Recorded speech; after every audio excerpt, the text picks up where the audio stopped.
Brian?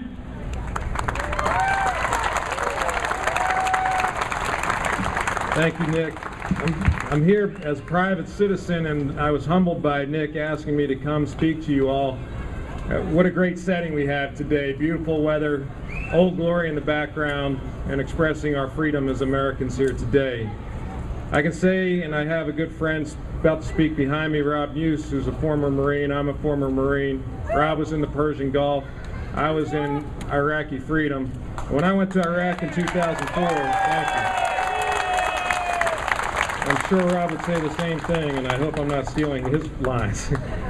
But when I was in Iraqi freedom in 2004, I knew that my sacred duty there was to help bring freedom to a people that had never known it before. I never in my wildest dreams believed that I would have to come home and be confronted with the Army chaplains being told you can't preach what the Archbishop of the Armed Services wants you to preach, with the Archbishop of the Armed Services being told to censor his message to his flock. That when the President got on TV and said, I'm not compromising with these people, meaning us, I'm making accommodation to them, how pejorative and insulting that word is in that context, that he's accommodating our freedoms as if that's some special set aside for just us small people in this country.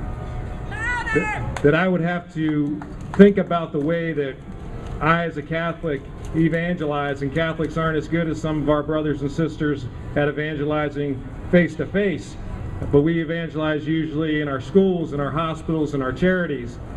And now we have all the Christian community coming together here, all the religious community coming together to say, Catholics, you need to wake up a little bit, and you need to see the assault that's happening directly upon your church and your institutions where you evangelize. It's like the America saying to Mother Teresa when she's in the streets of Calcutta, when you confront this leper in front of you, Mother Teresa's supposed to ask that leper, are you a Catholic? And if you are, if you're not, I'm sorry, I cannot help you.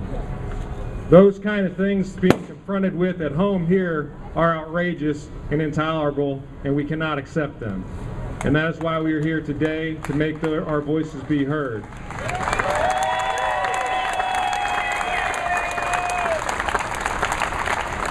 Once upon a time, a long time ago, not too long ago, I ran for office.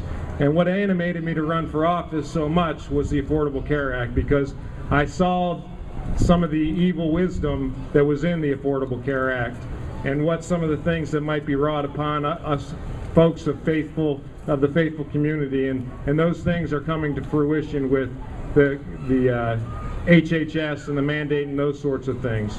So I echo Sister's thoughts and prayers for the people that are making these decisions, for the Supreme Court, for Kathleen Sebelius and our President and those in Congress that have powers over these sorts of things. But I also want to echo what Sister said about St. Paul. And what did he say?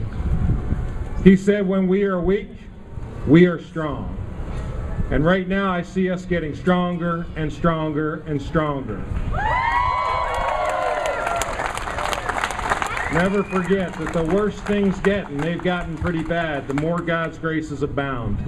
And so let's keep getting stronger until we win this fight and move forward with the dignity that all people of faith deserve and are entitled to by their Creator. They're inalienable. Thank you so much. God bless you, and God bless America.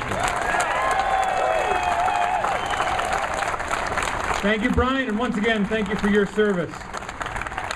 Next, we're going to hear from